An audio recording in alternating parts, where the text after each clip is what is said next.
Eee, Bu günləri çox önəmli bir mövzuya toxunacağıq və bu mövzunu xüsusilə siz iştirakçılar üçün seçdik ki, həm faydalı olsun, həm də eee, bildiyiniz üzrə hal-hazırda dövrümüzün ən aktual, ən çox araşdırılan mövzusudur bu və çox ehtiyac var bu mövzuda biz dərin biliklərə malik olaq və bunun nə olduğunu bilək.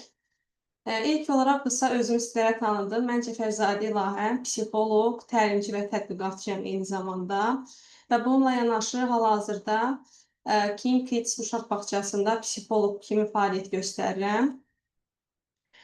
Və iş dönəmində də, praktikamda da bu pozulma ilə bağlı çox necə qarşılaşdığım üçün və valideynlərin də, ümumi tələbələrin də və bütün insanlığın bu mövzuda məlumatlı olmağını istədiyim üçün hər zaman məqalələrimdə də, tezislərimdə də çox toxunuram və həssas bir mövzudur mənim üçün.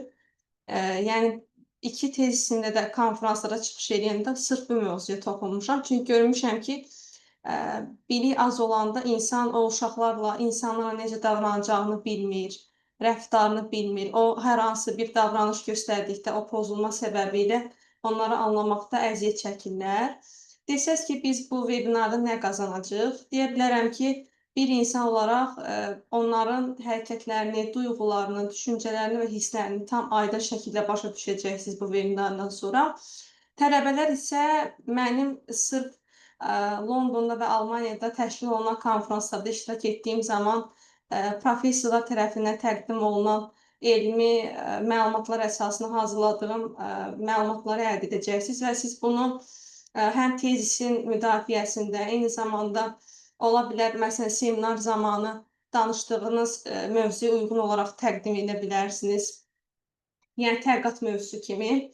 Məsələn, ola bilər mən sizə hər hansı burada bir verdiyim məlumatı siz onu dərindən gedib araşdırasınız, onun bir qolunu, bir hissəsini də. Yəni çünki burada paylaşacağım məlumatların əksəriyyəti dərindir, amma ola bilər ki, siz onu daha da araşdırasınız, daha da onun dərinliklərinə girəsiniz ki, görəsiniz bu nədir, niyə, nədən yaranır. Buna da sizin imkanınız yaranacaq və istəyirəm ki, artıq keçid eləyək mövzumuza və sizlər necə deyim, birlikdə sizinlə səyahət eləyək autizmin dərinliklərinə.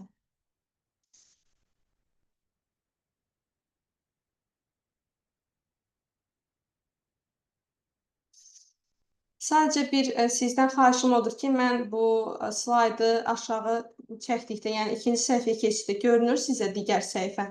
Onu zəhmət olmasa mənə məlumat verərdiniz. Bəli, görsənir məndə. Demək, belə. İlk olaraq gəlin baxaq görək, ümumiyyətlə autizm nədir, vaxt yaranıb, ümumiyyətlə bu anlayış kim irəli sürmüşdür? Autizm termini ilk dəfə İsviçrəli uşaq psixiatrı Bleuler istifadə eləmişdir.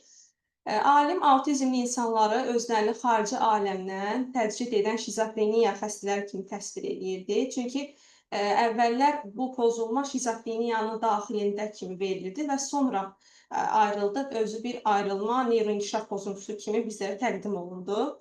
Daha sonra 1943-cü ildə Amerikalı uşaq psixiatrı Kanner autizmi kəşf etdi. Autizm spektr pozuntusunun yayılması ilə bağlı hələ də kifayət qədər elmi məlumat yoxdur. Eyni şeyləri standart şəkildə təkrar eləyən, eyni mövzularda diqqətini toplayan, eyni işlərlə məşğul olmaq istəyən insanlar autizm bizə təəssüratını yaradır və həqiqətən də kökünə daldıqda, onu daha da dərinə getdi, görürük həqiqətən də onda autizm toxumları var həqiqətən də. Və özü haqda da bu insanlar üçüncü şəxs kimi danışır. Yəni məsələn, biz özümüz deyirik ki, mən anlayışı, mən əvəzinə istifadə edirik, amma onlar özlərini hiss etmirlər. Yəni bilmirlər ki, onlar kimdir, nədirlər. Düzdür, onlarda olur, məsələn, psixopedaqoqlar və ya pedaqoqlar onlarla məşğul olur çox zaman. Məsələn, onlara əzbərləyirlər. Məsələn, sən kimsən? Deyir, məsələn, mən Muradam. Amma o tam onun fərqinə vara bilmir ki, o kimdir? Sadəcə onun nitqində əzbər kimi deyir. Yəni sadəcə əzbərləyir. Onu tam məntiqi olaraq başa düşmür. Burada o mənaya gəlir, burada yazdığım yazı. Əslində autizmin genlərini bilmədiyimizi deyirik. Amma gələcəkdə, yəni dövrümüzdə də artıq bunun üçün günlərlə hər gün qarşımıza çıxır ki, minlərlə tədqiqatlar aparılır ki, süni intellekt genləri aşkara çıxara bilər.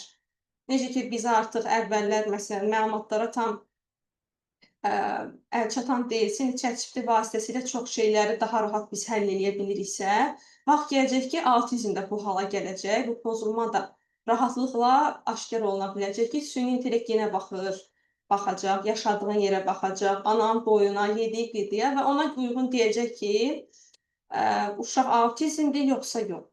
Və əfsuslar olsun ki, hələ də aşkarlana bilmir, amma buna da az qalıb düşünürəm və tədqiqatlar da Amerikada bunu göstərir. Autizm ana bədnində başlayır, ana rəhminə düşdüyü andan körpədə autizm genləri varsa ortaya çıxır. Yəni hər kəsdə əslində autizm var. Məsələn, mənim özümdə də hər birimizdə var əslində bu. Yəni desəz ki, necə olur bu?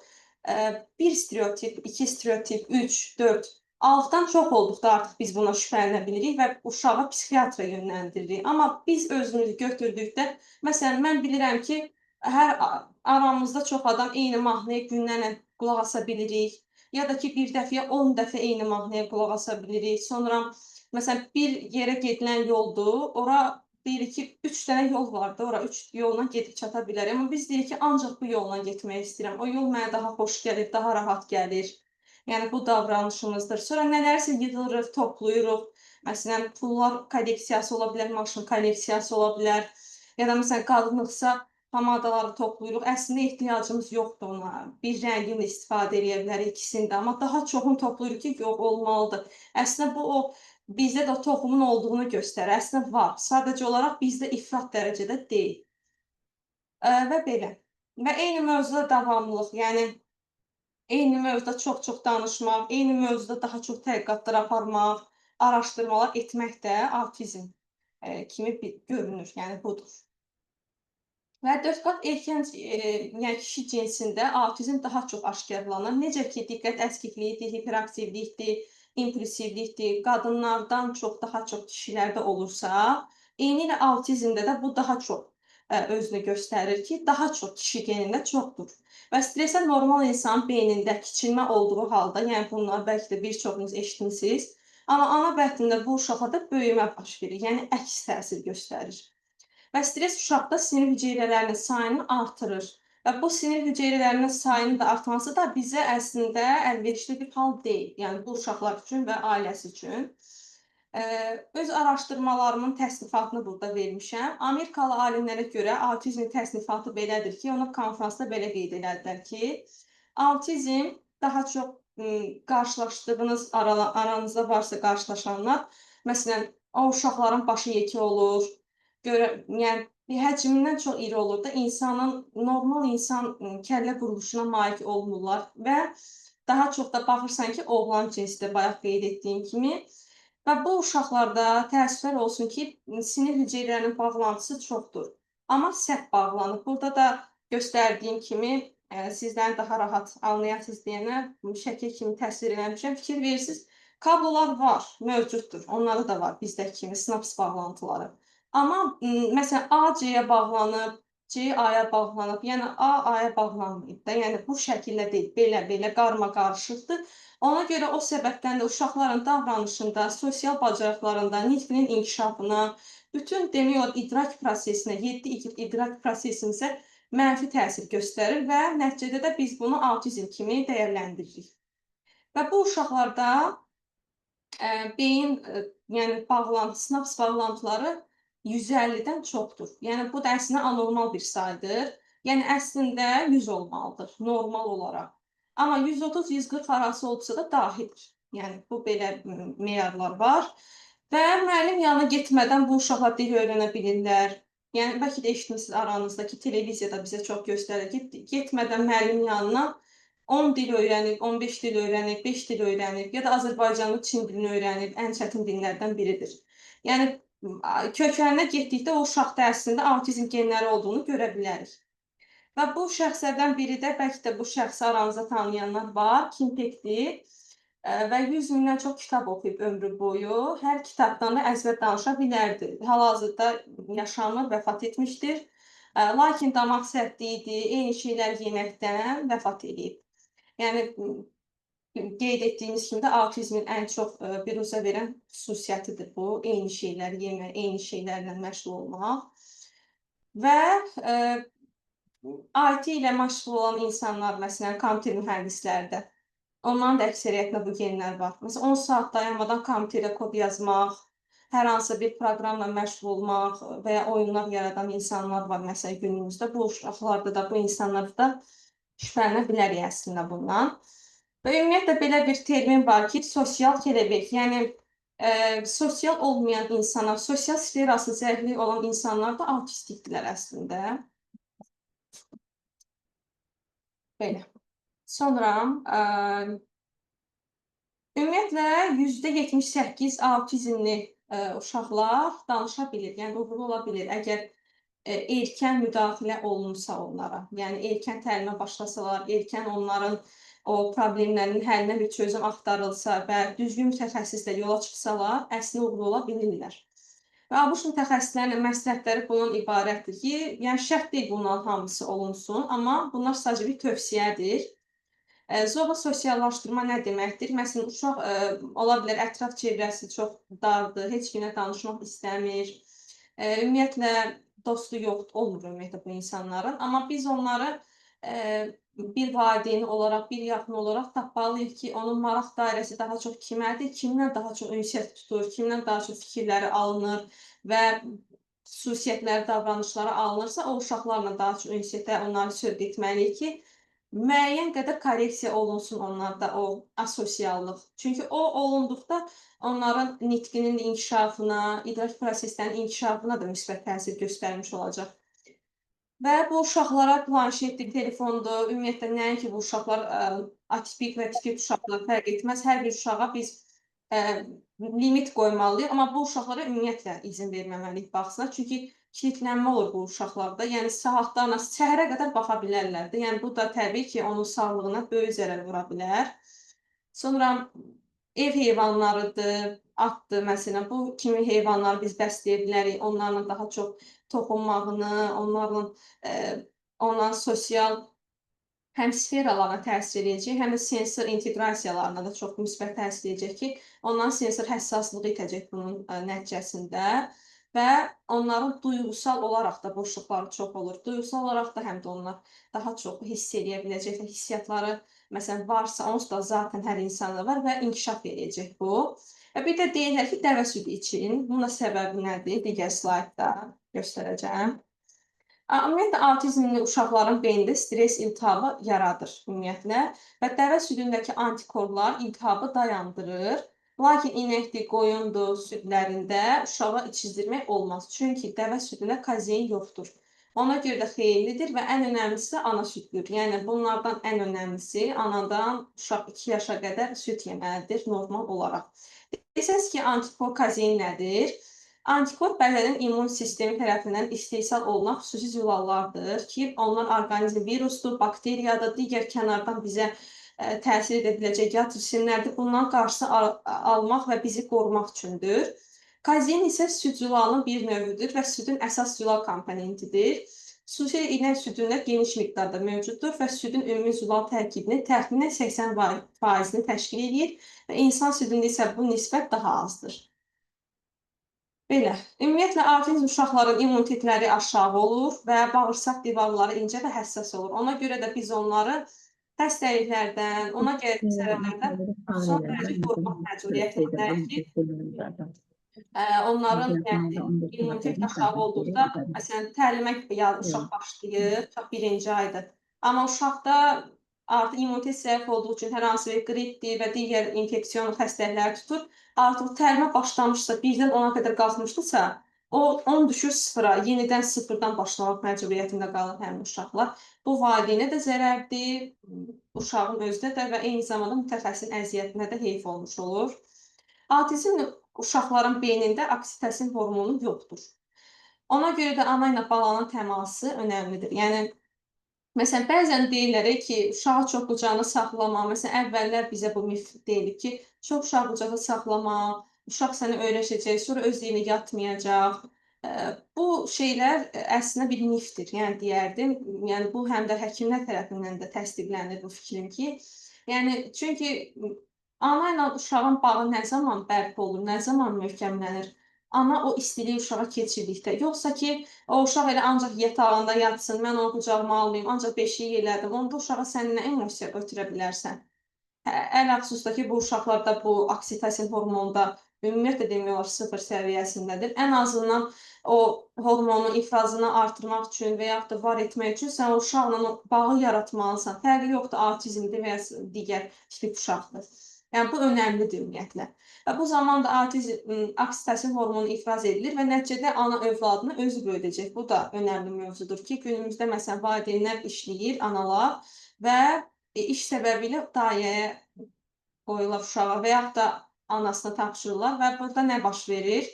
Artıq ana ilə balanın emosional bağı zəifləyir. Həm mənəvi cəhətdən, həm də sağlamlıq cəhətdən bu mənfi təsir göstərir. Ananın özünə də, eyni zamanda uşağa da. Yəni bu önəmlidir. Bu çox həssas bir mövzudur əslində və çox önəmlidir. İndi isə testosteron, neyron və insulinin avtizmlə nə kimi bağlantısı olduğunu sizlərə təqdim etmək istəyirəm. Ana bətnində uşağın testosteron hormonuna məruz qalması avtizmin yaranmasına səbəb olmaq deməkdir və testosteron yox olarsa, avtizm sağalar. Fikir versək, avtizmli uşaqların sifət cizgiləri kişi kimidir. Yaşı böyük görünür, üzləri geniş, qaşları qıllı olur və kafein testosteronu artırır çox içəndə. Ona görə deyirlər ki, çox içməyin. Məsələn, bəlkə də eşidirsiniz, yaxınlar ya da ki, həkimlər deyirlər ki, ifrat dərəcədə alınma o paket, məsələn, ad çəkmirəm, xüsusi markalar var ki, çox satılır, ucuz qiymətədir, 30-70 qəpiyyədir, amma o bizdə darmadağın eləyib hüceyrələrimizi. Yəni alırıqsa əslin içməliyik. Yox, əslini tapa bilmiriksə, ona hələ ki əl çatmazdırsa bizim üçün, bunu da içməyək. İçirsinizsə, başa düşürəm, çox əgər ona alüdəyiksə, onu birdən siqaret kimi kəsə bilmərik. Zamanla etap-etap şəkildə kəsə bilərik. Məsələn, həftədə 5 dəfə içirsinizsə, 4-ə sal, 3, 2, 1, sonra yoxa çıxsın. Bu şəkildə. Yoxsa ki, yəni bu hamiləlik dövründə də trimestrlarda çox mənfi təsir göstərir. İnsulin isə beyində olan iltihabı sağaldır, bu aşkarlanmışdır tədqiqatlar nəticəsində. Neyronlar isə kriminal insanlar deməklə neyronların sayı azdır. Bu da nəyə səbəb olur? Ona görə deyirlər ki, həkimlər topa kəllə vurmaqdır, kimləsə dalaşıb kəllə atmaqdır. Bu kimi hallardan uzaq durmalıyıq. Bu da təbii kişilər daha çox bu hallarla rastlaşırlar. Ona görə də kişilərə məsləhətimiz budur ki, bu iki haldan da uzaq dayansınlar. Çünki neyronları yəni nəticədə öldürür. Və impulsivlik, depressiyada, Alzheimerda neyronların sayı aşağı olduğu üçün bu xəstəliklər yaranır və insanların sağlığına zərər vurur, həyat şərtlərinə. Avtizmin yaranması səbəb ola biləcək amillərə isə ana bətnində stres və infeksiyalardır. Stres bildiyimiz, yəni gündəlik sosial şəraitdə, məişətdə qarşılaşdığımız problemlərdə ailə söhbətləri ola bilər, işdə yaranan problemlər ola bilər. İnfeksiya isə aiddir COVID-19, hansı ki, o illərdən sonra bəlkə sizlər də müşahidə eləmisiniz ki, daha çox artdı bu pozulma və onu da qeyd edeyim ki, bəzən mühazirələrdə də mən bunu çox eşitmişəm, konfranslarda da, seminarlarda da nitqlərində belə vurğulayırlar ki, əvvəllər autizm olmuyor. Amma autizm bayaq da qeyd etdiyim kimi 1943, hətta ondan da əvvəl olub əslində. Sadəcə olaraq o dövrlərdə indiki kimi bu qədər sosial mediada inkişaf etməmişdi, bu qədər insanların tədqiqat bacarığı da inkişaf eləməmişdi. Aparılırdısa, Avropada aparılırdı, bizdə yox idi məsələn. Ona görə də bizə bəlkə də aydın deyil idi. Amma mən sonda sizə bir kitabla tanış edəcəm sizləri və oradakı o qadının da dediklərinə əsasən mən bunu deyirəm. Çünki özü birbaşa autizmli şəxs olaraq bunu qeyd edib kitabında və özü də hal-hazırda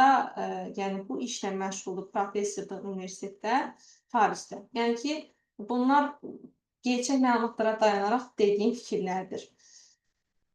İnfeksiya olaraq sidik infeksiyasıdır, diş infeksiyasıdır, burada göstərdiyim kimi, yəni əyani olaraq da batan dırnaqdır, bağırsaq infeksiyasıdır, dəri xəstəliklərdir. Bunlar səbəb ola bilər. Yəni o demək deyil %100 bunlar səbəbdir. Sadəcə ola bilər, ehtimallarımızdır. Sosial problemlərə aiddir nələr?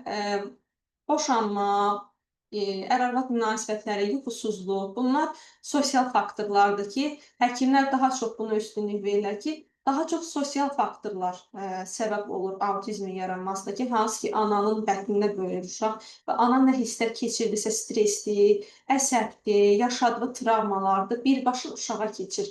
Yəni ola bilər ki, məsələn, biz düşünək ki, hə, biz keçirdik, bitdi, getdi, amma o uşaqda bitib getmir. O təbii ki, böyüyəndə yaş dönəmlərində də o travmanı bizə öz xüsusi aqressiyası ilə, davranış pozulmaları ilə də göstərə bilir. Amma daha ağır formalarında fərz olunur və düşünülür ki, tədqiqatlar əsasında, yəni autizm də səbəb ola bilər yaranmasına. Desək ki, cinsi yolla keçən xəstəliklər autizmə səbəb ola bilərmi? Ola bilər. Yəni bu da bir faktdır. HPV virusudur bildiyimiz və boğaz iltihabıdır və polikistoz. Polikistoz nədir desək, yumurtalıq sindromudur. Qadınlarda ən çox rast gələn hormonal pozğunluqlardan biridir. Bu xəstəlik yumurtalıqlarda çoxsaylı kistaların əmələ gəlməsilə xarakterizə olunur və hormonal balanssızlıq nəticəsində yaranır və reproduktiv sistemə təsir eləyir. Xəstəlik adətən doğum yaşında olan qadınlarda rastlanır. Yəni qadın yaşında daha çox rastlanır bu xəstəliyə. Autistik uşaq daha çox məsələn ata hiperaktivdirsə, ana da mühəndisdirsə, yəni niyə mühəndis deyirik? Çünki mühəndislər bildiyimiz üzrə eyni işlə məşğul olurlar. Eyni durmadan illərlə, bəlkə 20, 40, 50 illə eyni işlə çalışırlar. Məsələn, memardır, ustadır, eynidir də, yəni bu həyatda eynilikdən ibarətdir. Ona görə deyirik ki, səbəb ola bilər. Yəni bu da bir faktdır və sosial insanların da autistik olma ehtimalı azdır. Yəni məsələn, bank işçiləridir, bu tip sahələrdə çalışan mühəndislər də düşünür ki, yəni daha çox meyillidirlər onların uşaqları ola bilər, yəni sadəcə olaraq. Autizmin körpəndə yaranmasına bir faktorlardan biri də atanın siqaret çəkməsidir, ananın siqaret çəkməsidir, atanın 50 yaş üstü olmasıdır. Yəni bunlar da təbii ki, nəinki autizmə, digər o pozulmaların da yaranmasına səbəb ola biləcək amillərdir.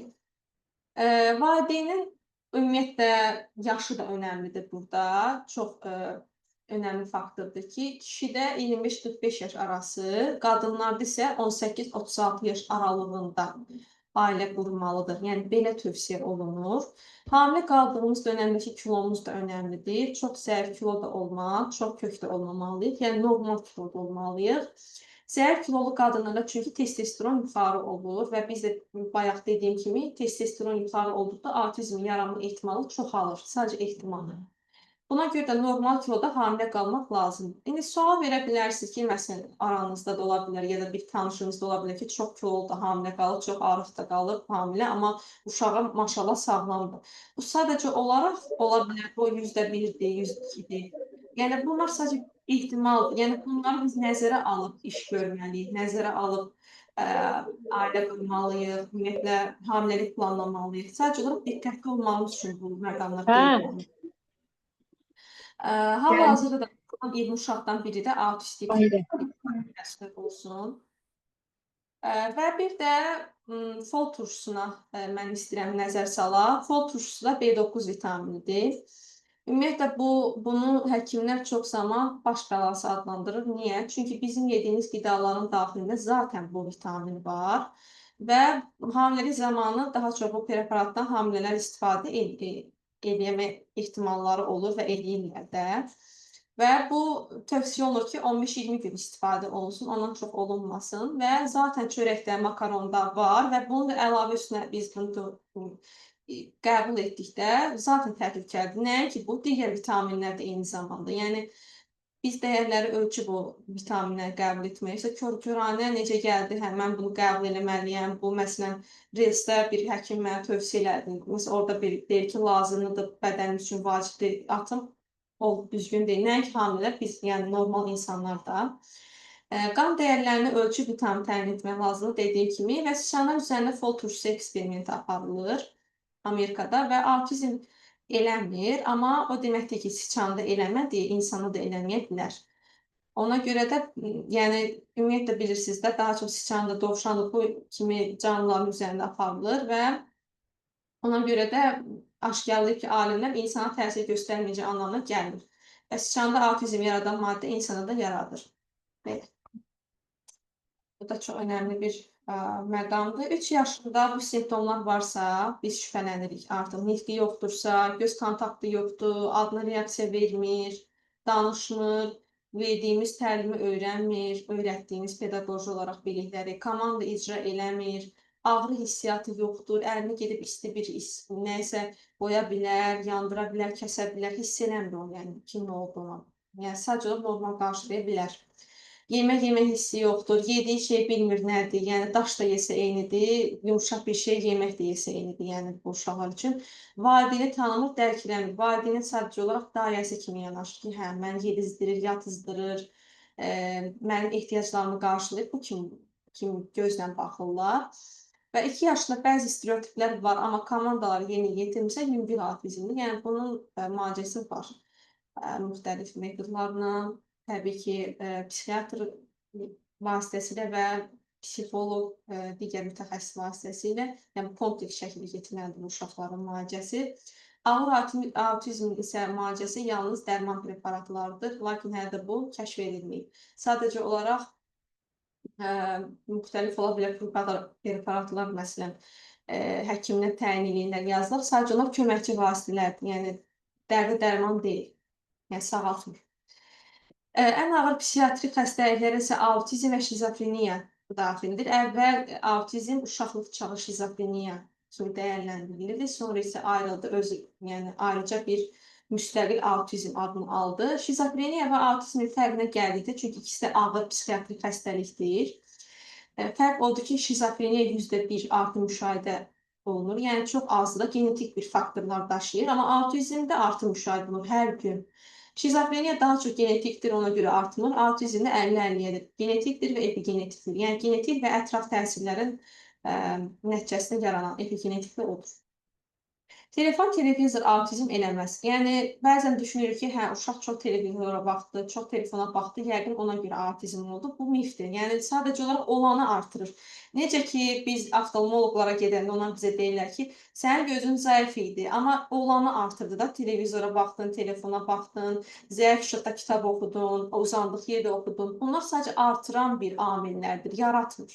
Yəni bu mütləq şəkildə bilinməli bir nüansdır, yəni diqqət çatdırın. Və bir də təəssüf ki, ağır xəstəliklərə elə də çözüm yoxdur. Məsələn, keçəl adama saç mövzusunda heç bir kömək edə bilmərik. Yəni nə qədər də saç əkdirsələr də, nə qədər onlar məsələn xüsusi prosedurlardan keçirlərdə fikir verirsinizsə, bir zamandan sonra tökülür, ya da ümumiyyətlə saç çıxmır. Bu da eynilə o yəni kateqoriyaya aiddir. Fərqli uşaq və IQ-su yüksək uşaq dahidir. Yəni bildiyimiz dahilər də elə bu tip uşaqlar olublar. Əgər IQ yüksək deyilsə, o uşaq yandı. Yəni bütün həyatı demək olar ki, valideyn dəstəyi ilə keçəcək, ömrü nə qədərdirsə. Məsələn, sinifdəki uşaqların arasında birinin öz dünyasında olduğu halda müəllim birdən onun fikrini cəmləmək üçün sual verir. Sual cavabını həmin saniyədə cavab veriləcək. Yəni həmin uşaqlar bəlkə də aranızda olub, məsələn, məktəb zamanında ki, həmin dəqiqə cavab verir. Fikri məsələn çöldəki bir göyərçindədir, buluddadır, göyə baxır, ya nə bilim başqa şeylə məşğuldur. Müəllimə də fikri deyil, fokusu onda deyil. Amma bəlkə də o dərsə qulaq asan neçə uşaq o sualı cavablandıra bilməyəcək, fikrin diqqətinin cəmləşdirib paylanması yoxdur. Amma bu uşaqlarda həm diqqətin keçiriciliyi də, mərkəzləşməsi də yüksək səviyyədə olur. Və bu da fərqli uşaqdır. Çox maraqlı bir araşdırma elədim ki, ümumiyyətlə, çünki bilirik Çinli uşaqlar daha çevikdirlər, IQ, intellekt cəhətdən yüksək intellektləri var. Mənə maraqlı gəlir ki, nədir məsələn autizm, Çinli autistiklə Azərbaycanlı autistin fərqi? Çində autistik toplum daima çalışır. Yəni fikir vermisiniz, biz daha çox məsələn aldığımız əşyaların üzərində ancaq onların made in Çin yazılır məsələn. Niyə? Çünki onlar daha çox yaradırlar, daha çox istehsal eləyirlər. Yəni onlar buna meyillidirlər. Buna meyilli də necə olurlar? Eyni şeyin üstündə illərlə, bəlkə günlərlə dayanmadan, yatmadan çalışırlar. Yəni onların övladları autizmdə olsa, onları narahat eləmir o hal. Yəni o öyrəşiblər də o prosesə, o döngüyə öyrəşiblər. Gözlərini açıblar, özləri də o şəraitdə böyüyüb. Yəni məişətdə olaraq onlar o şəraitdə yetişiblər. Ona görə də onlardan yarınanda da elə olanda heç biri onları narahat eləmir. Amma biz Azərbaycanlılar olaraq sosialıq deyənə, toplum olaraq bizi narahat eləyir və tez nəzərə çarpır ki, ayda bu uşaqda nəsə bir çatışmazlıq var, bu uşaq nəsə sosial deyil, məsələn, müəllimlər də narahat olur çox zaman ki, qarışmır, öz dünyası var, qəribə məsəl fikirləri var, gözümüzə baxmır. Amma bu onlarda yəni ola bilər kimi baxırlar, yəni normaldır. Və biz Çində də övladımızı aparsaq ki, bəs həkim övladımızı müayinə eləyin, narahatçılıqlarımız bundan ibarətdir. Onlar deyəcək ki, uşaq normal inkişafdadır, yəni narahat etməyəcək, həkimlərini belə. Yəni bu şəkildə. Bu qədər deyildi. Mən daha çox sizləri maarifləndirmək üçün bir digər necə deyim, slaydımı təqdim eləmək istəyirəm qısa olaraq. Məsələn, suala verilir ki, necə eləyim ki, uşağım avtizmli olmasın? Birinci olaraq ananın və atanın yaşının 35-dən yuxarı olmamalıdır. 35 və daha aşağı. Çünki ondan yuxarı olduqda yumurta rezervdə bitir. Yəni fərqi yoxdur. Uşağın məsələn əqli geri oliqofreniya da ola bilər. Pilin yaranmasında orada ümumiyyətlə bütün, yəni genetik xəstəliklərə, patologiyaların yaranmasına səbəb ola bilər. 35 yaş üzrə ailə qurmaqdır, övlad dünyaya gətirməkdir. Yəni nə olunursa o yaş həddinə qədər olmalıdır və bayaq qeyd etdiyim yaş aralıqlarında. Və ailədə avtizm diaqnozu olan başqa fərd varsa, burada faiz 4%dir. Yəni məsələn hər hansı bir qohumda varsa və ananın hamiləlikdə keçirdiyi infeksiya və doğum çəkisinin 1500 qram altında olması. Buradan lazımlı mövzulardan, məsələn, bu şəxslərdə avtizmli şəxslər olub, məsələn, Asperger də deyə bilərik, Albert Einsteindir, Nikola Tesla'dır, Oytun Ərbaşdır, tanıdığımız, bəlkə sizlərin tanıdığı Türkiyəli alimdir, həm də həkimdir. Bill Gates'dir və Steve Jobs'dur. Bunların hər birində bu kökləri var. Və indi istəyirəm ki, sizlərlə bir qısa bir animasiyanı izləyək. Ben Zehra. Ben otizmliyim. Dünyaya farklı baxıram. Olduğunuz mühitdə sizin diqqətinizi cəlb etməyən çox xırda detallara diqqət yetirə bilər. Buna görə də adıma reaksiya verməyə bilərəm. Eşitmədiyiniz səslərə qarşı hassaslıqlarımdan avtomobilin motor səsi, saatın tak səsi, kağız səsi, yarpaq səsini eşidə bilər. Almadığınız qoxuları ala bilərəm. Bundan artıq yüklənməyə səbəb olduğundan belə vəziyyətlərdə narahat ola bilərəm. Dildən istifadə etməyə bilərəm. Tepkilərimi davranışları yadına gətirməyə çalışa bilərəm. Həmiş edirəm, belə anlarda səbirli olub davranışımın funksiyasını tapmağa çalışın. Rutinlərimin həddindən artıq bağlı ola bilərəm. Belə edərkən hər zaman istifadə etdiyimiz yolu dəyişdirsəniz, bunu qısa edə bilər və bu vəziyyətdən narahat olub həddindən artıq reaksiyalar verə bilərəm. Bu tür hallarda keçidləri planlaşdıraraq məni edə bilərsiniz. Məni olduğum kimi qəbul edərək həyatımı asanlaşdırın.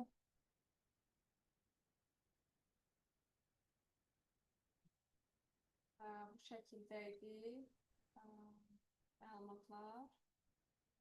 Və son olaraq da sizə istəyirəm ki, kitab tövsiyəsi də verim.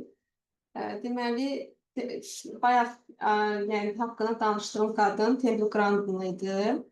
Və bu qadının özü də hal-hazırda universitetdə professor kimi xaricdə fəaliyyət göstərir, dərslər deyir və avtizmli şəxslərin hüquq müdafiəçisidir, yəni onların hüquqlarını qoruyur.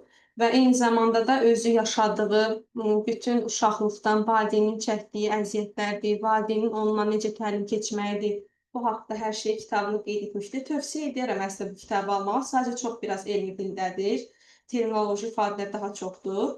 Amma alıb istəyənlər yəni daha çox məlumat ala bilərlər. Yəni burada sıfırdan autizm haqqında hər şey mövcuddur. Yəni burada olunan testlər var, onun keçirdiyi problemlər, həssasiyyətlər. Məsələn, orada qeyd edir ki, evdə oturduğu halda çöldə, skamerkada gələn insanlardan gələn səslərdir, ağacdan yarpağın düşməyinə qədər onu narahat edir. Yəni burada bütün hiss və həyəcanlarını, fikirlərini, hər şeyi burada bölüşür.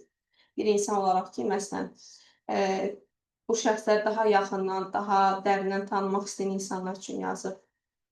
Və çox da həssaslaşmışdım o kitabı oxuduqda ki, yəni onların həqiqətən də özlərinin asılı deyil, yəni bu hal şizofrenlər kimi, yəni heç bir günahları yoxdur. Onlar hər hansı bir xəsarət yetirirlərsə, evdə hər hansı bir Məsələn, olur da, qonaq gedirik, görürük ki, bu uşaq çox belə dəcəllik eləyir, vurur, qırır, sındırır, kiməsə zərər yetirir. Amma heç onun özü də istəməz o hərəkətləri eləsin. Yəni onun beyin neyroinkişaf pozulma səbəbindən, yəni bu davranışları sərgiləyir.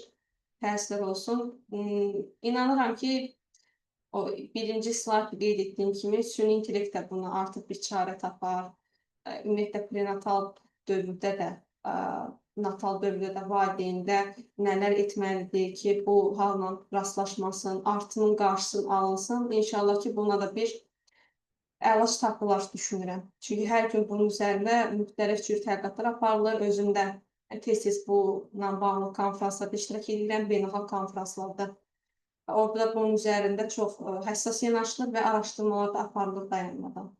İnşallah ki, istədiyimiz o dönəmə gəlib çıxarıq bu mövzuda. Mənim deyəcəklərim bu qədərdir. Kiminsə sualı varsa eşidirəm. Buyura bilərsiniz. İlahi, çatda suallar var. Siz baxa bilirsiniz, yoxsa mən səsləndirim? Baxa bilərəm. Sadəcə ekran paylaşım eləmişdim, görünmürdü. Xromosamların sayı artır, hamıda eyni olursa autizm uşaqlarda da artıq olur. Şokolad olmaz. Bəli, ümumiyyətlə şokoladdır, xüsusi paket qidalardır. Nəinki autizm uşaqlarda diqqət əskikliyi, hiperaktivite olan uşaqlara da qadağandır ki, kolbasadır, koladır, yəni ağlınıza gələn bütün paket qidalardır, bildiyimiz süni də, yəni hazırlanmış kimyəvi maddə belə olan şeylər qadağandır onlara. Hətta onlara məsələn tətbiq etdiyimiz yucu vasitələr belə ola bilər. Çalışmalıyıq ki, tərkibində az kimyəvi maddələr olsun. Çünki bizim ümumiyyətlə bizə toxunan nə varsa, əlimizdə hətta toxunduğumuz bir şey o bizim bədənimizə nüfuz eləyir və bizə əks təsirlərini göstərə bilər. Sonra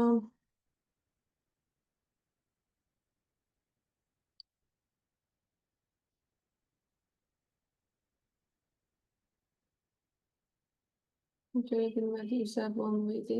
Tamam. Üzəri bulanıqdır. Bircə dəqiqə.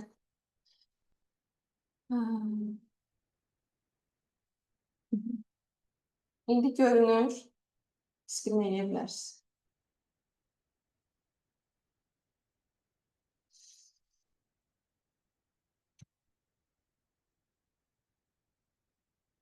Diqqət əskikliyi ilə autizm arasında çox-çox böyük fərqlər var. Diqqət əskikliyini, yəni əlacı var. Məsələn, uşaqların müxtəlif cür biz təlimlər zamanı bir psixoloq, bir loqoped olaraq onu korreksiya edə bilirik. Məsələn, valideynlərə də tapşırıq veririk, onlar da evdə işləyirlər və xüsusi çox da yayınıqdırsa, təbii ki, biz onu psixiatra yönləndiririk, anamnez formunu doldururuq. Görürük ki, burada artıq bizim ehtiyacımız var həkim müalicəsinə. O zaman artıq həkimə yönləndiririk. Yəni bunun da stratera, məsələn, adlı dərman tətbiq edilir, amma mən buna qarşıyam. Çünki uşaqlarda çox məsələn, pasientlərimdə rastlaşmışam, ləm olurlar, susqun olurlar. Məsələn, o uşaq bir yerdə dayanmır, bir anda susqunlaşır, solur sanki. Yəni o da bizə lazım deyil, onun tam susqunlaşması. Yəni bizim ehtiyacımız yoxdur ki, o tam sussun, ətrafından təcrid olunsun. Sadəcə olaraq biz onu normal, yəni bir necə deyim, şəraitdə böyüməsini, yoldaşları ilə daha yaxşı münasibət yaratmasını istəyirik ki, və dərslərini də ən əsası yaxşı istəyirik fokuslansın. Ona görə biz onun üzərində işləyirik. Yoxsa əslində mən qarşıyam uşaqları o dərəcədə susturmağa. Sağlamlıq məlumatları və suyun nə dərəcədə autizmlə ziyanı var? Bu məlumatları. Suyun deyə bilmərəm, suyun heç bir ziyanı yoxdur. Yəni hər bir insanda olduğu kimi insan su içməlidir. Təbii ki, hər şey, nəinki suyun, bütün bildiyimiz yəni nemətlərdən miqdarında istifadə eləməliyik. Amma un məmulatlarını da deyirlər, amma bu getdikcə artıq özünü təqzib edir. Məsələn, deyir çörək verməyin, məsələn, makaron verməyin, amma əksinə onun içərisindəki olan o vitaminlər də uşağın bədəninə lazımdır. Yəni bu getdikcə mütəxəssislər də çox-çox bu mövzunu müzakirə edir və mən düşünmürəm ki, ziyandır. Sadəcə miqdarında. Yəni o çıxış yolu deyil, belə qısasa deyəsəm. Autizmli uşaqlara təlim necə keçə bilərik? Əsasən məktəbə qədər müəssisələrdə. Məktəbə qədər müəssisələrdə hansı vəzifəni icra edirsiniz, onu bilmək istəyərdim. Ondan sonra cavabımı verərdim. Oğlum avtizm spektr uşaqdır, danışmağı bacarır, komandaları yerinə yetirir, amma istəmədiyi halda onu heç nə elətdirmək mümkün deyil. Siz psixiatr qəbulunda olmusunuz, yəni bu diaqnozu kim tərəfindən qoyulub, onu bilmək istəyərdim. Tərbiyəçiyə, məşğələyə çox mane olurlar. Sadəcə olaraq tərbiyəçi müəllimsinizsə, yaxşı olar ki, valideyni bu narahatçılığınızdan xəbərdar eləyəsiniz və mütləq şəkildə onu yönləndirəsiniz psixiatra, mütləq şəkildə. Çünki biz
üzrlü sayın texniki bir problem nəticəsində mən sizinlə əlaqəm kəsildi.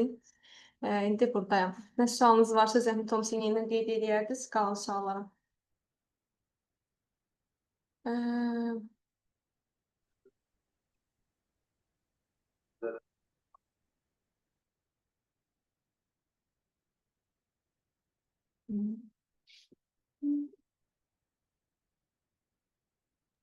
Mən sual verə bilərəm. buyurun. Davranış pozuntusu ilə avtizmi necə seçə bilərik? Bunu seçmə yolu ümumiyyətlə necədir? Məsələn, avtizmli uşaqlar ümumiyyətlə göz kontaktı qurmurlar. Yəni bayaq qeyd etdiyim, yəni o nüanslardan yola çıxa bilərsiniz. Göz kontaktı qurmur, nitqi olmur. Ümumiyyətlə onlar heç bir, yəni sizin verdiyiniz komandanı icra eləmir. Ümumiyyətlə onlar bu elə ki, belə sizə təəssürat yarana bilər ki, bu dünyadan təcriddirlər. Amma diqqət əskilikliyində elə olmur axı. Diqqət əskilikliyində bizi narahat edən odur ki, məsələn, məktəbə başlayır, dərslərindən aşağı qiymətlər alır.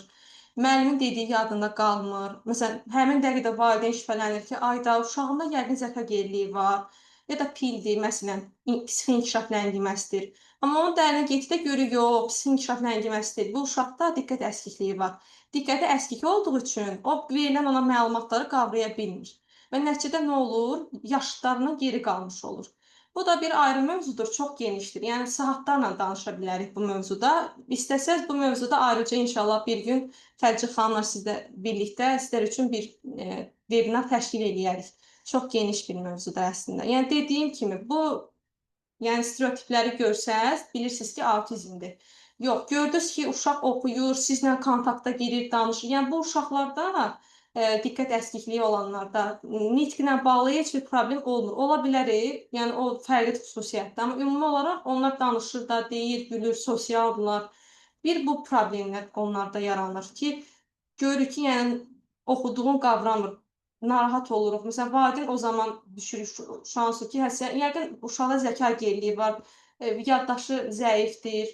Məsələn, götürür xüsusi preparatlar uşağa verir ki, hə, yaddaşı güclənsin. Amma biz bunun psixoloji tərəfinə də baxmalıyıq. Şükür ki, bu gün uşaqlarla məsələn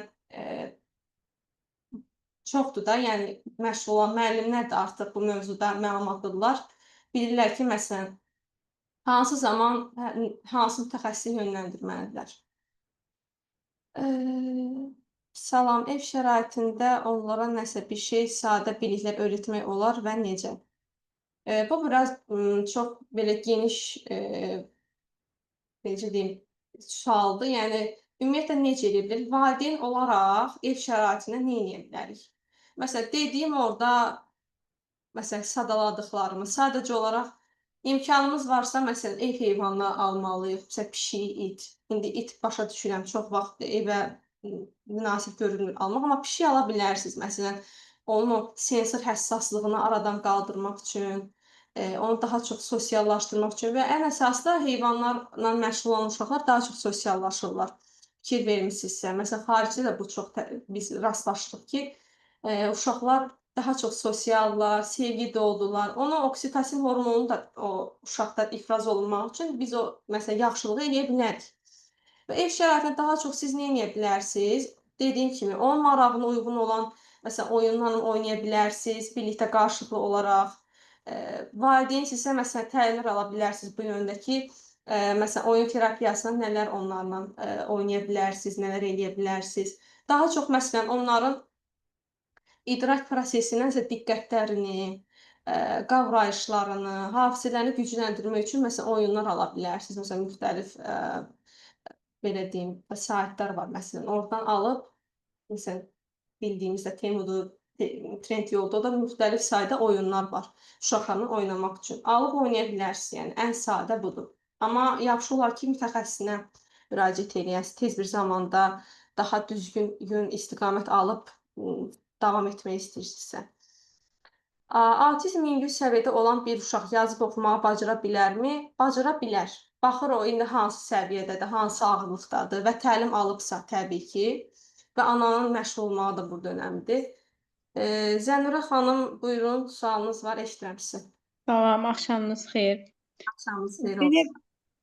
mən könüllü kimi autizmlə bağlı uşaqlarla məsələn işləməyə getmişdik. Onda hələ birinci kurs idi. O sırada fikir vermişdim ki, autizmli uşaqlar durduq yerə birdən-birə belə deyək də insana xəsər yetirə bilər də.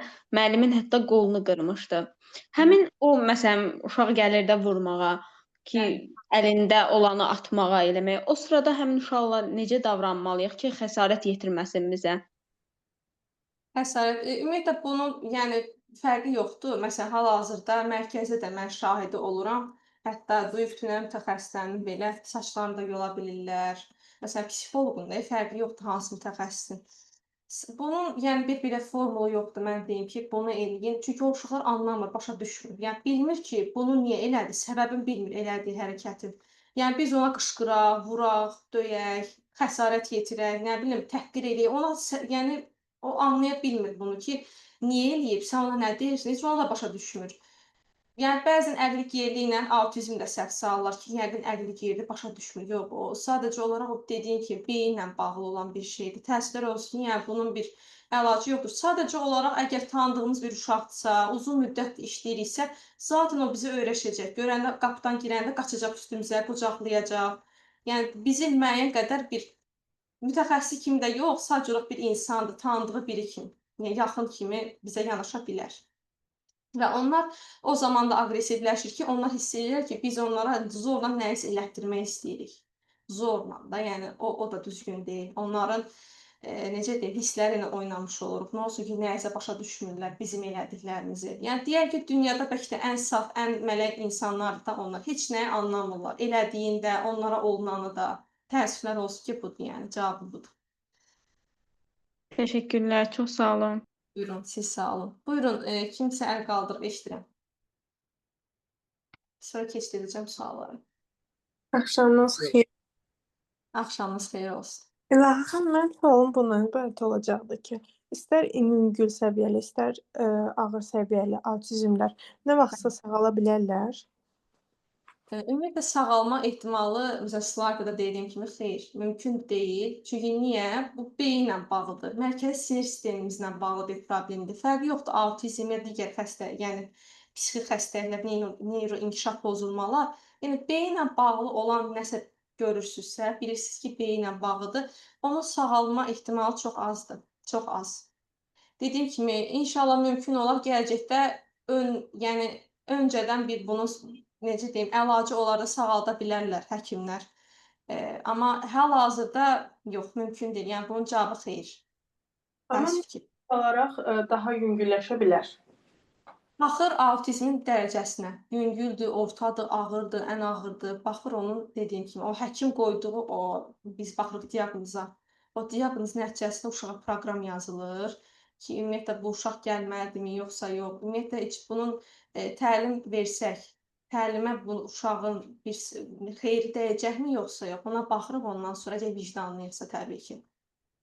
Aydındır. Buyurun. Çox sağ olun. Sağ olun. Nadir adlı şəxs adını qaldırıb buyurun, eşidirəm. Sualım belə olacaq. Autizmli uşağın barmaq ucu yeriməsinin qarşısını almaq olur. Barmaq ucuna yeriməsi belə bir şeydir ki, əslində bununla bağlı, məsələn, valideynlər narahat olur, uşaq tez yeriməyə başlayır ayaq ucunda yeriməyə. Məsələn, daha çox xaduka dediyimiz bir əşyada qoyuruq, barmaq ucunda gəzir. Məsələn, o da ziyandır uşaqlara, daha məsləhət görülmür. Məsələn, əvvəllər çox yayılmışdı, xadukada qoyurduq, uşaqlar gəzirdi. Amma ziyandır, ona onurğa quruluşlarına, bədən porsiyalarının pozulmasına səbəb ola bilər. Barmaq ucuna gəzməkdə, yəni o da yenə bağlıdır buranla, burdan bağlıdır, yəni başımızla bağlıdır. Beyinlə bağlı olan bir şeyləri biraz zaman alır, illər alır, ömürdən gedir. Yəni ona biz necə deyim, aşina olmalıyıq da onunla işləmək üçün. Yəni onun bir formulu yoxdur. Yəni mən hələ ki bu boyda tədqiqat aparıram, qarşılaşmamışam öz prizmamdan desəydim. Bir də könüllü olduğum autizm evində görürəm bütün uşaqlar öz dərsini didirlər də. Buna Bəli. öyrəşiblər. Onun da qarşısını almaq olmur da. Yoxsa Yox. olur. Başa düşmür ki, bayaq gördünüz qeyd eləmişdim ki, məsələn, daş da yeyir, başa düşmür də. Yediyi şey bilmir ki, bu yeməkdir. Ümumiyyətlə bu ağzıdır, bu yer haradır, burnudur, ağzıdır, hara yer, qulağına mı yeyir? Onu başa düşmür o uşaq. Anlamır. Yəni biz də əslində məsələn, pedaqoqlar, psixopedaqoqlar işləyir bu uşaqlarla, psixoloq da işləyir. Yəni ikisinin də sferası ayrıdır. Əvvəldə psixo olsa da ikisinin də işlədiyi şeylər ayrıdır. Məsələn, işləyirlər. Uşağa deyir, məsələn, bu neçədir deyir 1. Onu bəlkə 3 ayda uşağa öyrədir, bəlkə də daha çoxdur. Amma o uşaq bilmir o 1 rəqəmidir, 1 ədədidir, başa düşmür onu. Yəni sadəcə deyir 1. Məsələn, deyir adın nədir? Deyir Əhməd. Amma bilmir onun adı Əhməddir. O dediyiniz yəni şeydə onunlandır, yəni. Eyni. Başa Bir düşmür. də ən axırıncı deyim, belə başa düşürəm ki, klassik autizmdə olan uşaqların hissiyatı olmur. Onlar da ağır dərmanlar qəbul eləyə-eləyə orqanizmini pozur və həyatı sona çatır da, hə? Nə mənada? Yəni ölümlə nəticələnir? Aha. Yox, bunu qarşılaşmamışam belə bir situasiya ilə, yəni eşitməmişəm hələ ki. Amma məsələn, o uşaqlara ağır dərmanlar verirlər. Sadəcə olaraq Məsələn, dediyim kimi də diqqət əskiliyindən necə stereotipiyanı məsələn valideynlər uşaqlarına verir, görür ki, pis təsir edir, uşağın halı dəyişir, dərsdə özünü apara bilmir. Bu dərmanlar da autizmləri ləm eləyir. Yəni ki, öldürmür, amma ölməzdən betər edir. Yəni çox onları yəni gördüyümüz o uşaq olmur da. Zaten onların bu dünya ilə əlaqəsi o dərəcədə deyil, bizim kimi sosial deyillər. Sosiallığı 1% də varsa onu da məhv eləyirik, belə deyərdim. Çox sağ ol. Buyurun. Sonra iPhone buyurun, eşidirəm.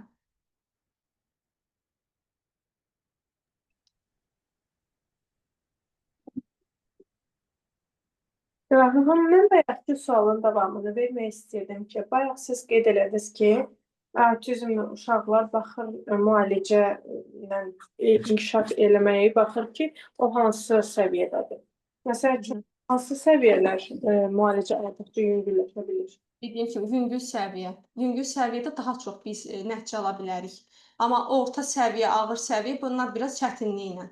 Ağır səviyyənin ümumiyyətlə əlacı yoxdur dediyim kimi. Yəni hələ ki o yəni təcrübədə yoxdur da, görülməyib. Tədqiqatlar nəticəsində hələ ki aşkarlanmayıb. Yəni sadəcə olaraq bu uşaqları biz olduğu kimi qəbul etməliyik.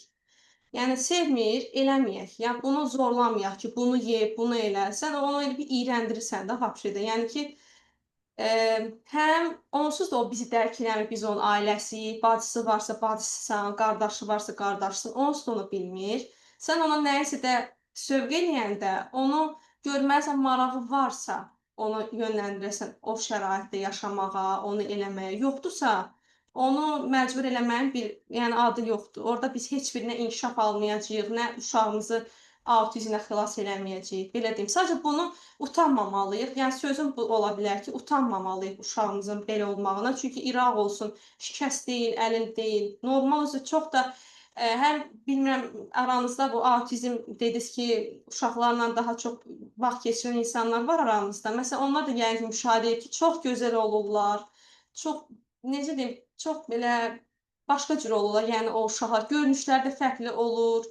Hətta bəziləri dediyim kimi Asperger də ola bilər. Aramızda çoxdur bu insanlar ki, yəni riyaziyyatçıların çoxu, alimlərin çoxu, bayaq da təqdim etdiyim insanların özü bilir. Ünsiyyətdədirlər bizdən, sosial ortamdadırlar. Televiziya çıxırlar, sosial mediada paylaşımlar eləyirlər, ixtiralar eləyirlər. Yəni görürsə sosial bizlə eyni ortamdadırlar. Yəni nə yaxşı olar ki, dahi olsunlar. Dahiləri yəni bizim ehtiyacımız var o insanlara. Amma ha vaxt ki, o uşaqlarda neyron dediyim şeylər çox oldusa, yəni bunun faydası yoxdur. İstəyir orta olsun, istəyir ağır, faydası yoxdur. Sadəcə tutuquşu kimi nəyisə əzbərlədə bilərsiniz. Hə, bir müddət əzbərləyəcək. Elə ki, xəstələndi, biraz tərinə kənar qaldı, siz onda o şeyi tapsaz, yəni çox sevinərsiniz də, yəni mümkün deyil. Bu qədər. Səbinə xanım bayaqdan əlini qaldırıb, buyurun, sözü verirəm sizə. Salam. Əvvəla, belə bir sualım var. Belə deyim, orta səviyyədə autizmli uşaqdır. Məşğələyə cəlb eləmək istəyirəm ki, məktəbə qədər də təhsil alsın da. Lakin valideynləri buna etiraz edir. Belə hallarda mən valideynlə necə təbliğat apara bilərəm ki, buna qarşı olmasın, sosiallaşsın uşaq? Yəni Siz neçə müəlliməsiz? bəli, orta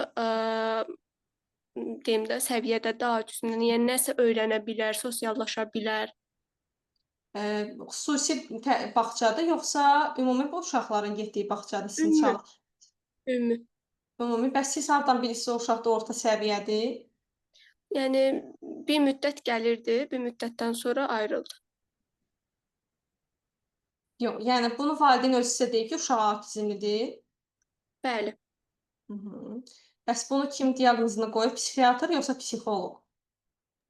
Yəni o dərəcədə bilmirəm, yəni tam olaraq. Bunu dəqiq bilmək lazımdır və bir də valideyn qəbul eləmirsə bu biraz çətindir. Sadəcə siz o müəllim olaraq bir təbliğat belə apara bilərsiniz ki, məsələn bir görüş keçirib müdiriyyət tərəfindən təbii ki, icazə varsa, ya da siz özünüz təşəbbüsdə yəni var ola bilərsiniz ki, məsələn bu mövzuda məsələn mən bu gün sizə təqdim etdiyim məlumatları siz onlara bağça səviyyəsində, o valideynlərin başa düşəcəyi səviyyədə bir araşdırma kimi də eləyib onlara təqdim eləyə bilərsiniz. Bəlkə onlarda bir fikir yaranar. Amma çətin ki, çünki valideynlərə çox çətindir və onlar qınamalı da deyil. Çünki yəni onlar bunu illərlə həzm eləyirlər, qəbul eləyirlər. Yəni heç kim istəməz də övladı qüsurlu. Onlar bunu qüsur kimi qəbul edir, amma biz mütəxəssislər bunu qüsur kimi yox, fərqindəlik kimi qəbul edir. Fərqlilikdir yəni sadəcə olaraq. Amma onlar bunu qüsur kimi gördüyü üçün çətindir onlara bu. Biraz çətindir yəni.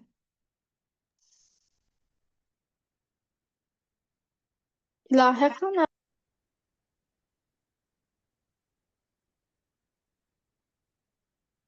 İlahə xanım, Eşidirəm, bəli, buyurun. axşamınız xeyir olsun bir daha.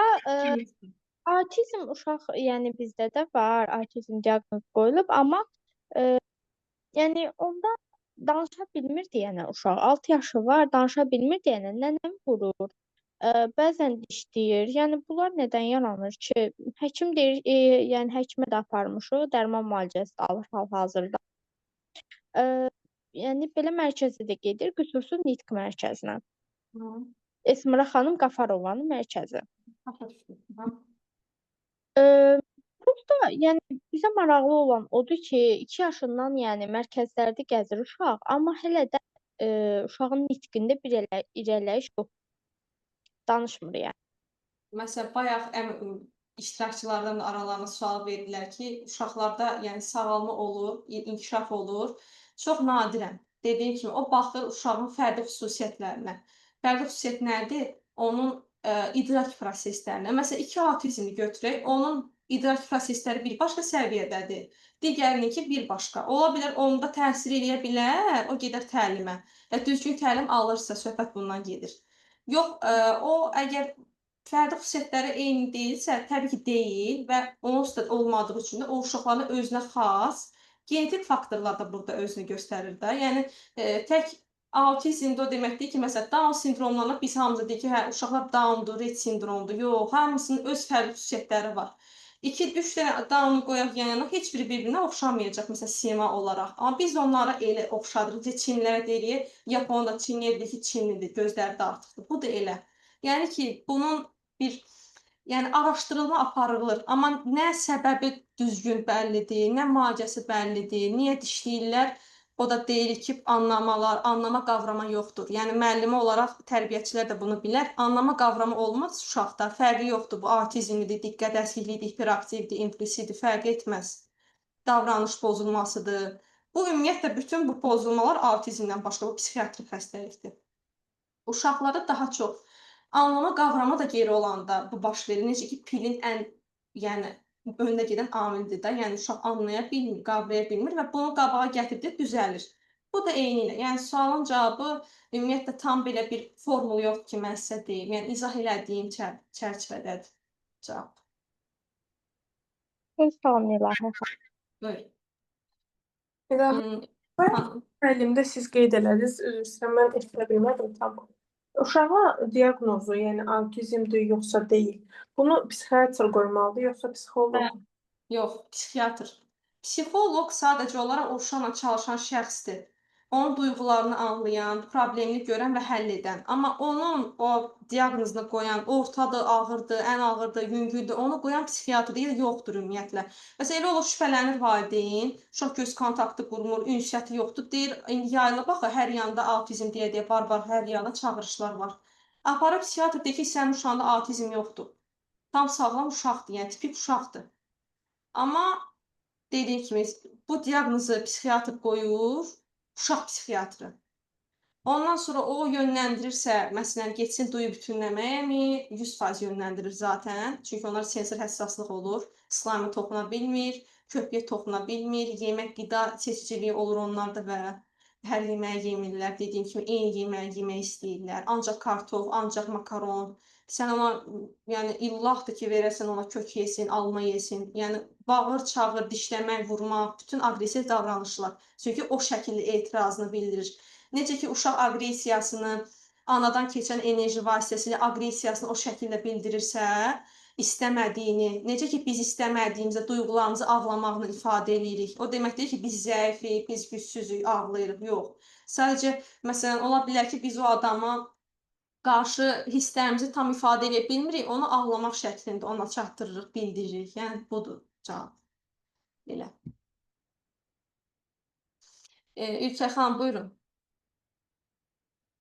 İlahə xanım, autizmli uşaqlarla bağlı belə bir fikir eşitmişəm ki, bilmirəm nə dərəcədə doğrudur.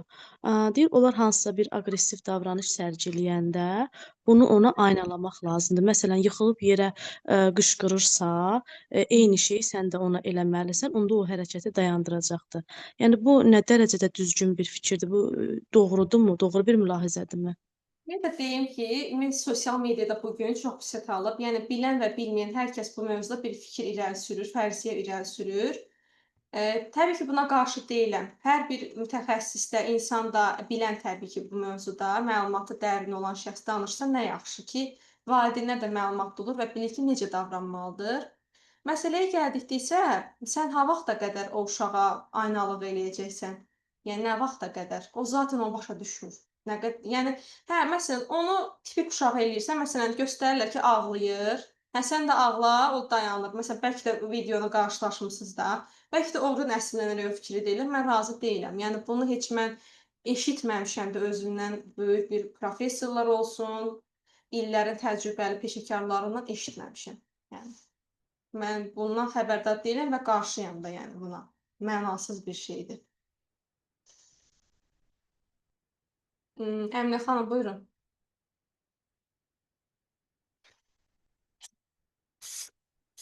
Salam, axşamınız xeyir. Mənim Axşamınız. oğlum 2 yaş, 3 yaşına keçəndə indi hal-hazırda 5 yaşı var. Bu dediyiniz əlamətlərin göz kontaktı qurmamaq, danışmamaq, tanımamaq, özünü tanımamaq, bunların hamısını yəni müşahidə elədik, apardıq birinci psixoloq loqopedə. O bizi yönləndirdi psixiatr, nervi patoloq uşaq üçün. Orada yəni beynində belə müayinədən sonra diaqnoz qoydular, amma yüngül formasını qoydular diaqnozu. 2 ildə psixoloq, loqoped ilə məşğul olduq.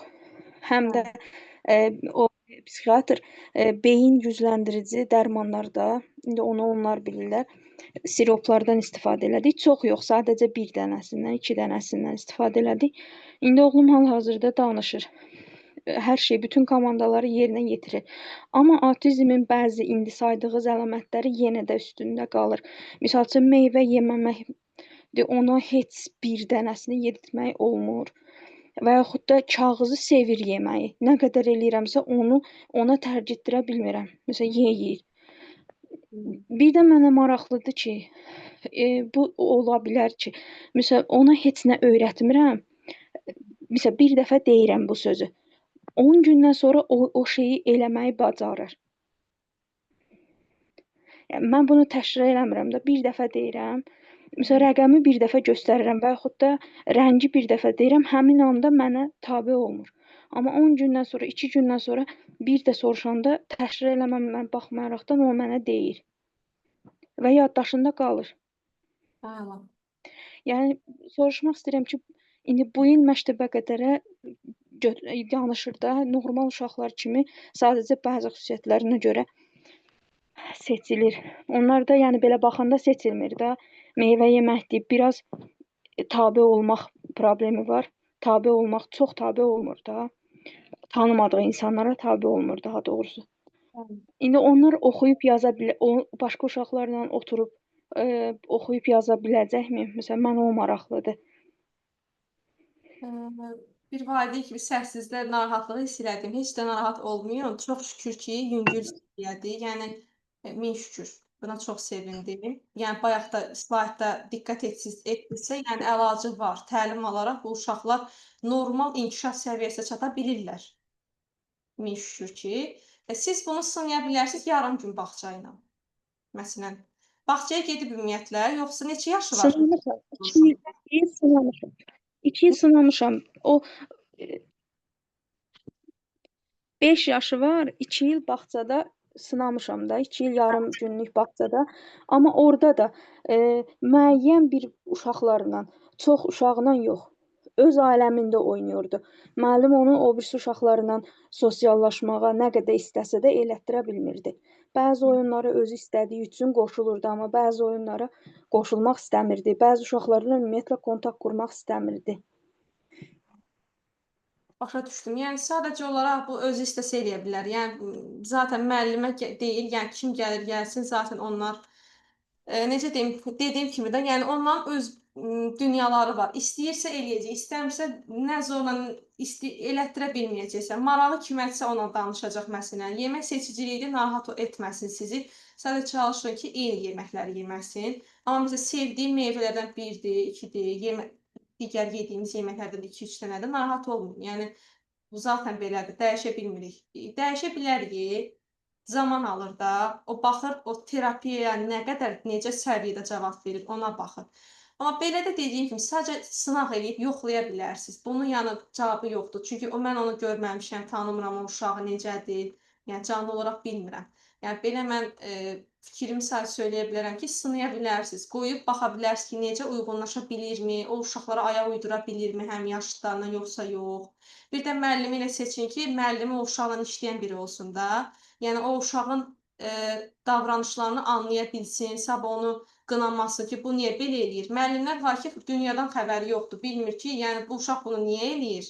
Eşidirik autizmli uşaqlar necə olur, amma dərk eləmir. Bu qarşılaşanda o uşaqla yəni düzdür, çox saylı uşaqlar olanda da sinifdə müəllimlərin səbir kasası daşıb, bilmir kimlə necə davranış eləsin, kimə necə rəftar göstərsin. Amma araşdırın, sırf autizmli uşaqlarla çalışan müəllimlər olsun və sonra məktəbdə də gedə bilirlər məktəbə əslində. Baxır, dediyim kimi, o necə cavab verdi o təlimə, ümumiyyətlə hazırdırmı, testlər tətbiq olunub, görünsün o məktəbə qədər təlimə hazırdırmı, məktəbə ümumiyyətlə cavab vermir məktəb proqramına. Çünki ağırdır məktəb proqramında, özünüz bilirsiniz. Yəni tipik uşaq, yəni orta səviyyədə uyğunlaşa bilir. Autizmlərdə də yüngüldür. Amma baxır indi onu necə qavrayır. Dediyim kimi, ancaq sınamaqla yolu budur. Ancaq təcrübə eləmək. Mənim kimi soruşsanız mən belə. Yəni digər uşaq bayaq dedik, olar bir sual da verim.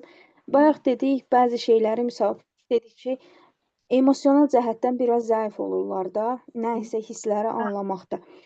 Bu uşaqların ona davranışında nəsə görsələr narahatçılıq hiss eləyirlər. Baxın, Misal kobudluq. Aqressiv davranışsa onun qarşısındakı uşaq əlbəttə hiss eləyir. Amma məsələn, onların dalınca danışsınlar, hər hansısa məsələn bir, yəni bu hər adama aid deyil. Yəni ümumiyyətlə, ümumi olaraq bir şeydən danışıram. Yəni ümumi olaraq bəlkə uşağınız hissiyatı, yüngülcə hiss eləyəcək. Mən ağrıları deyirdim bayaqları. Yüngüldə o sadaladıqlarımın az faizi müşahidə olunur. Görürsüz, deyirsiniz 2-3 stereotip göstərir də, qida seçiciliyidir, insanları seçməkdir, asosiallıqdır. Görürsüz, o birislər yoxdur ki, göz kontaktı qurmamaqdır. Bu da zamanla düzəlir, zamanla. Yəni ki, çox uşaq Göz kontaktı düzəlir. münasibətdə. Əvvəllər toxunma hissi yox idi, sevmirdi insan. Amma indi bütün özü istəyərək toxunur. Göz kontaktı qurmağı xoşlayır. Ümumiyyətlə biz təlimi aparanda sözü, nitqi yox idi. Amma indi bütün cümlələri, hər şeyi bir ilin içində, bir yarım ilin içində öyrənib. Sadəcə mən ən çox indi dedim, bir də təkrarlamayım. Yəni məktəbdə uşaqların ona davranışı maraqlı idi. Ona da təşəkkür edirəm məlumat verdiyiniz üçün. Sadəcə təcrübə eləyin. Məktəbə qədər elə məktəbin vəziyyətində bir yerdir də. Yəni baxın, uşaq çox olan bir ortama qoyun, bir müddətli təcrübə kimi. Görün necə orada reaksiya göstərir. Oradakı ortama, müəllimə uyuşa bilirmi, necədir, ondan sonra. Və bir də deyərəm, tələsməyin. Yəni düzdür. Valideynlər məsələn çox vaxt yaşından dolayı, məsələn oğlan uşağı olsa, oğlan uşağından dolayı ki, vaxt gedir və s. amma yox. Baxın, tipik uşaqlarda belədir. Yəni tez tələsmək lazım deyil. Çünki indi tədris proqramı çox çətindir, bilirsiniz də, valideynlər də yəni aranızda var, bilirlər. Yəni məsələn, 1-ci sinifdə keçirilən şey uşaq 5-ci sinifdə gəlir başa düşür, 3-də başa düşür. Yəni çox ağırdır. Onun yükünü qaldırmaq da o uşağa da ağır olur və nəticədə aqressiyası da arta bilər, yarana bilər. Ona görə zaman verək deyirəm. Zaman. Təşəkkür edirəm. İlker xanım, buyurun.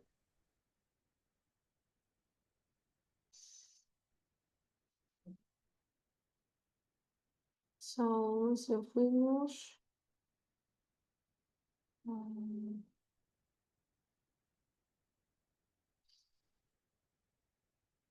İndiki yazılan sual. Xeyr, ölümcül deyil. Burada da bir iştirakçının cavab verir. Autizm xəstəlik deyil deyirsiniz, amma autizmi ümumiyyətlə həkimlər xəstəlik kimi, məsələn, gedəndə uşağı yoxlayır. O deyir, birbaşa qırmızı olaraq qayırlar ki, sənin uşağın xəstədir. Belə deyirlər və anlıya da təsir edir. Amma biz psixoloqlar deyirik ki, pozulmadır. Neyroinkişaf, beyin pozulmasıdır, belə deyirik. Amma xəstəliyi həkimlər deyir. Onlar bunu bu cürə dəyərləndirirlər. Yəni bu bizə aid deyil. O həkimlər o şəkildə qeyd edirlər. Proqram yoxdur. Yəni bunun ümumiyyətlə daha çox təlim proqramı psixoloqlarda və digər autizmlə məşğul olan mütəxəssislərdə olur. Yəni bunun bir formulu yoxdur. Mən deyim ki, hə budur, buna məşğul ola bilərsiniz. Nəinki bunun heç bir psixoloji pozulma, aqressiyanın belə, yəni hər biri psixoloqa aiddir.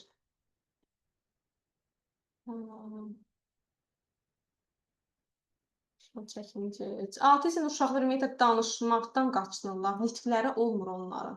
Səslər çıxardırlar. Məsələn, mızmızlana bilərlər. Məsələn, görə bilərsiniz ki, məsələn, magistral yoldasınız, yolu keçirsiniz, avtobusa minirsiniz, maşının siqnalı ona çox pis təsir, qışqıra bilər, səslər çıxara bilər, isterikalar eləyə bilər, özünü yerə ata bilər, vura bilər, müxtəlif cür xəsarətlər yetirə bilər məsələn özlərinə. Amma danışmaq da dediyimiz kimi təəssüfli danışmırlar bu uşaqlar. Yüngül səviyyədə olur. Təlim alır, ana da işləyir üzərində evdə. Onda olur. Amma yox, o orta və ağırda təəssüf ki. Qızım 3 yaş yarımdır, cümlə qurmur, amma sözlər deyir. Məsələn, almanı əlinə aldıqda alma deyə bilir. Göz kontaktı var, adına reaksiya var, bacısına oynayır. Doğulandan ətraflı uşaqlar olmadığı üçün sosiallaşmır ki, komandaları yalnız göstərdiyim halda yerinə yetirir. Məsələn, telefonu apar, ataya verdiysən, aparıb verməz. Amma ki, telefonu əlinə versəm, atası gətirdiysə, aparar. Bunlar autizm əlaməti isə nitq ləngiməsi. Həkim autizm ilkin əlaməti deyir, psixoloq nitq ləngiməsi. Həkim dediyimiz psixiatrdır, yoxsa nevropatoloqdur? Kim bunu deyib? Hansı həkim? Salam, bayaq yazdım, cavablandırmadınız. Autizm uşaq danışma çəkini çəkirlər. Bunu cavablandırdım, bəli. Bunu bayaq cavablandırdım. 22-13-də yazmışsınız. Xeyr. Nevropatoloq. Bunu daha çox uşaq psixiatrları bilir. Məsləhət bilərəm ki, sırf uşaq psixiatrına aparasınız və yaxşı araşdırasınız, yaxşı həkimi. Yəni hər uşaq psixiatrı da düzgün diaqnoz qoya bilmir. Nevroloqlar da bilir, amma sırf bu neyroinkişaf pozulmanı onlar daha yaxşı bilirlər. Uşaq psixiatrları. Nitq ləngiməsi. Ola bilər ümumiyyətlə uşaqla necə məşğul olmusunuz? Pedaqoji bəlkə də baxımsızdır, o da ola bilər. Yəni mən uşağı belə tam görməmişəm. Dediyiniz əlamətlər də məsələn ola bilər 50% əlamətlər deyirsiniz, tam bilə bilmirəm ona görə. Amma ümumi olaraq deyə bilərəm ki, əgər icra eləyə bilirsə, göz kontaktı varsa, burada məncə qeyd etmişdiniz də, göz kontaktı var, adına reaksiya var, yəni buna biz deyənləri düzgün də deyil. Necə həkim deyib ki, uşaq ilkin əlamət deyil, bilmirəm. Nəyə əsasən deyib, onu da bilə bilmirəm.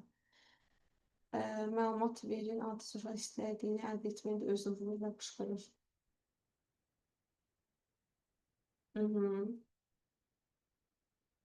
İstədiyini əldə etməyəndə də olur. Ya ola bilər istədiyi, istəmədiyi mövzu deyil. Sadəcə olaraq həmin an elə eləmək istəyir. O davranışda davranmaq istəyir. O hallarda göstərə bilər. Yəni çox qarışıq bir şeydir. Yəni biz tuta bilmirik niyə bunu elədi. Səbəbi yoxdur. O da bilmir niyə eləyir. Biz də bilmirik ki, o niyə elə davranır. Sadəcə olaraq anlayışlı qarşılamalıyıq. Özümüzü bacardığımız qədər qorumalıyıq.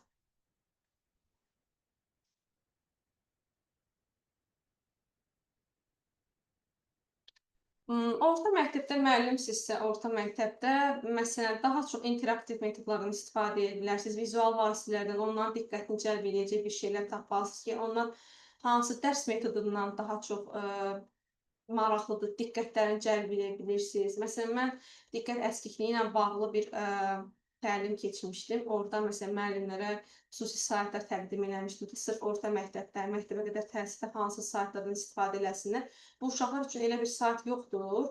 Amma axtarıb araşdıra bilərsiniz. Məsələn, internetdə çox qarşınıza çıxır ki, daha çox rəngli Məsələn, riyazi misallar həll etmək istəyirsə, uşaqlarına riyaziyyata aid linklər olur. İnşallah onu da keçirərik, o zaman qoşularsınız. Orada linklər mən bölüşəcəm müəllimlərlə.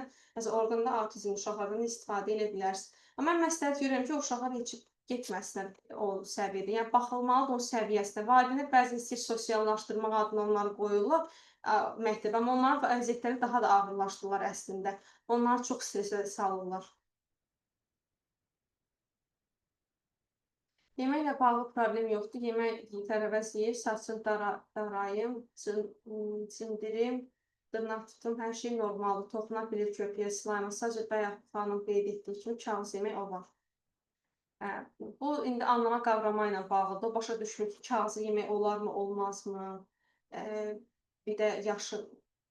Yəni dediyim kimi, burada çox bir faktor var. Uşağa ümumi olaraq biz anamnez eləməliyik, diaqnostika eləməliyik. Xüsusi testlər var, beynəlxalq testlər. Onları tətbiq edəndən sonra biz bilirik ki, uşaqda nədir. Belə demək olmur. Qohumum var, uşağın 4 yaşı var, amma hələ heç bir şey danışa bilmir və çox əsəb psixologlara falan aparılır, amma hər bunun heç bir diaqnoz qoymursa, deyilə düzəldirsə, bu autizm ola bilər. 4 yaşı varsa, yetişik. Ola bilər pedaqoji baxımsızdır, məsələn.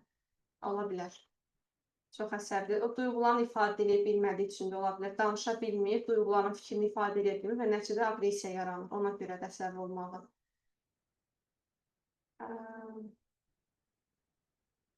Həkimə aparılmalıdır. Uşaq psixiatrına dediyi ki, psixoloqlar bu sahədə heç bir söz deməyə sahib deyirlər. Mən şəxsən ünsiyyət qurmaqda çətinlik çəkirəm, göz kontaktı qura bilmirəm, heç kimi gözünə baxıb danışa bilmirəm. Onda autizm sanırım 23 yaşdan bu arada. Dediyim kimi, yəni münəccimlik bir sahəsi deyil bu. Mən məsələn buradan sizin yazdıqlarınızı oxuyum, deyim ki, məsələn budur ya mən fırıldaqçı oluram da elə elədikdə. Ona görə yəni qeyri-peşəkar yanaşma olar. Sizi tanımıram, fərdi xüsusiyyətlərinizi bilmirəm. Dediyim kimi, hər birimizdə asosial ola bilərsiniz məsələn. O demək deyil. Məsələn, ola bilər ki, asosialsız, balacalıqdan sizi böyütmə formu var da, hər kəs eyni şəraitdə böyümür. Böyümə şəraitiniz sosial faktorlar ola bilər, genetik ola bilər ki, məsələn, əmrinizdə, ailədə kimsədə belə olub, siz də belə olmusunuz. O demək deyil, siz autizmlisiniz. Amma bəli, insanlar var, məsələn, həqiqətən həkim tərəfindən diaqnoz qoyulur, psixiatr tərəfindən. Ondan sonra deyir ki, hə, mən bu ümumiyyətlə pozuntuya malikəm, yoxsa yox. Onu da bilirik. Amma belə demək mümkün deyil. Əsəblə bağlı probleminiz də yoxdur. Özünü yerə vurması, qışqırması və s. belə şeyləri yoxdur. Narahat olmağa da səbəb yoxdur. Sadəcə olaraq uşaqla işləyin evinizdə özünüz və düzgün dediyim kimi yönləndirilmədə düzgün olmalıdır həkimə. Yəni hər həkimə də getmək də düzgün deyil. Səhv yönləndirilə bilərik. Necə deyim? Instagram fake məlumatlarla həyatımızı yaşaya bilərik də. Yəni o bizə lazım deyil. Biz düzgün bilək, görək nədir, nə deyil. Ondan sonra, yəni hər həkim ola bilər, birini aparası başqa şey deyir, birini aparası başqa bir şey deyir. Qalarsınız iki arada. Ona görə araşdırın. Həqiqətən də sınanmış, tanınmış deməyin. Tanınmışdan çoxsa o qədər də yəni məsləhət bilmərəm. Həqiqətən sınanıb, ətrafınızda aparan var. Aparıb uşağın nəticə görüb o kəslərə aparın. Instagramda reklamı çox gedənlərə yox. Fərqi yoxdur bu. Tək bizim sahəyə aid deyil, ümumi bütün hər şeyə aiddir. Bu qədər. Salam qardaşım, autizm uşaq deyil, amma beynin bir tərəfi inkişaf edib, digəri yox. 15 yaşlı, amma bir çox həkim qəbul olub, beynin digər tərəfi tam açıla bilər müalicə ilə. Bunu bilmirəm. Bu daha çox tibbi sahəyə aiddir, yəni bizim ixtisasa aid bir şey deyil. Qeyri-peşəkar yanaşma olan nəsə desəm. Təəssüflər olsun. Suallarınız yoxdursa təlimi yekunlaşdıraq. Instagram səhifəmi də qeyd edə bilər Xədicə xanım. Nə sualı olsa kiminsə verə bilər. Səhifəmi də izləyə bilərsiniz. Məlumatlar paylaşıram. Belə. İlahə xanım, dəvətimizi qəbul edib gəldiyiniz üçün sizə təşəkkür edirik. Çıxışınız möhtəşəm idi. Var olun. Sağ olun ki, siz də bu təşəbbüsdə bulunursunuz. Yəni bizim kimi mütəxəssisləri cəlb edirsiniz, insanlar məlumatlanırlar. Mən də sizə təşəkkür edirəm və bütün iştirakçılara da təşəkkür edirəm ki, bir neçə saat ərzində bizimlə birlikdə oldunuz, dinlədiniz, məlumatlandınız. Düşünürəm ki, bundan sonra da daha anlayışlı, daha məlumatlı olacağıq autizmlə bağlı və yanaşmamız da başqa cür olacaq. İnanıram. Gecəniz xeyrə. İnşallah gələn ki, təyin etdiyimiz təlimlərdə görüşmək diləyi ilə. İnşallah gecəniz xeyir olsun. Gecəniz xeyrə. Sağ olun.